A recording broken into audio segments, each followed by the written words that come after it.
மத்திய அரசு ஊழியர்களுக்கு கிடைக்கும் வருடாந்திர சம்பள உயர்வு குறித்து அடிக்கடி குழப்பம் நிலவுகிறது. குறிப்பாக ஒரு ஊழியரின் சம்பளம் அவரது ஜூனியர் சம்பளத்திற்கு சமமாக கொண்டு வரப்படும் போது குழப்பம் அதிகமாகிறது. இதுபோன்ற சூழ்நிலையில் அடுத்த சம்பள உயர்வு 6 மாதங்களில் நடக்குமா அல்லது 12 மாதங்களுக்கு பிறகு நடக்குமா?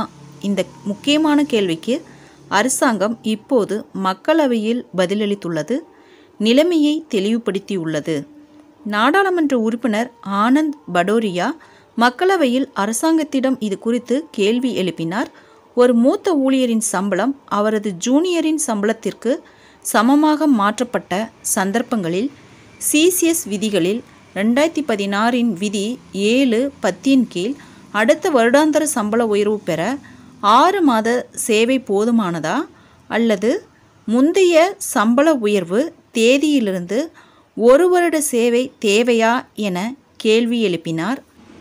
இதற்கு பதிலளித்த நிதித்துறை இணையமைச்சர் பங்கஜ் சௌத்ரி 7வது ஊதிய குழுவின் ஊதிய கட்டமைப்பில் அடுத்த ஊதிய உயர்வு தேதி மத்திய சிவில் சர்வீசஸ் அதாவது திருத்தப்பட்ட ஊதிய விதிகள் 2016 விதி 10 கீழ் நிர்வகிக்கப்படுகிறது என்று தெளிவுபடுத்தினார்.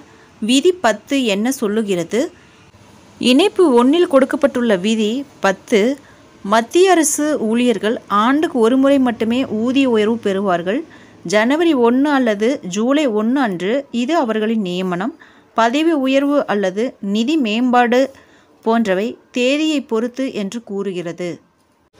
ஜனவரி 2 முதல் ஜூலை 1க்குள் ஒரு ஊழியர் பதவி உயர்வு பெற்றால் அவர் அடுத்த ஊதிய உயர்வை ஜனவரி 1 அன்று பெறுவார். மேலும் பதவி உயர்வு ஜூலை 2 முதல் ஜனவரி 1க்குள் இருந்தால் அடுத்த ஊதிய உயர்வு ஜூலை 1 அன்று வழங்கப்படும். 2 பே ஸ்கேல்கள் இணைக்கப்பட்டு சீனியரை விட ஜூனியருக்கு அதிகமாக ஊதியம் வழங்கப்பட்டால் சீனியரின் ஊதியம் ஜூனியரின் ஊதியத்திற்கு சமமாக வழங்கப்படும். மேலும் இந்த விதியின்படி அடுத்த ஊதிய உயர்வு வழங்கப்படும். இதன் பொருள் மூத்த ஊழியரின் சம்பளம் ஜூனியரின் சம்பளத்திற்கு சமமாக வழங்கப்பட்டாலும் ஒரு முழு ஆண்டு நிறைவடையும் வரை அடுத்த சம்பள உயர்வு வழங்கப்படாது. 6 மாத சேவை போதுமானதாக கருதப்படாது. இந்த தெளிவுபடுத்தல் ஏன் அவசியம்? சமீபத்திய ஆண்டுகளில் பல ஊழியர் அமைப்புகளும் தனிப்பட்ட ஊழியர்களும் பதவி உயர்வுக்கு பிறகு அடுத்த சம்பள உயர்வு எப்போது வழங்கப்பட வேண்டும் என்ற பிரச்சனையை எழுப்பியுள்ளனர். இது குறித்து தெளிவு இல்லாததால் பல துறைகளில் குழப்பம் ஏற்பட்டது. இந்த பதில் மூலம் நிலைமை இப்போது தெளிவாகியுள்ளது. ஃப்ரெண்ட்ஸ், இந்த தகவல் உங்களுக்கு யூஸ்ஃபுல்லாக இருந்தால் என்னோட சேனலை சப்ஸ்கிரைப் பண்ணுங்கள், லைக் பண்ணுங்கள், மற்ற நண்பர்களுக்கும் இந்த வீடியோவை ஷேர் பண்ணுங்கள். தேங்க்ஸ் ஃபார் வாட்சிங்.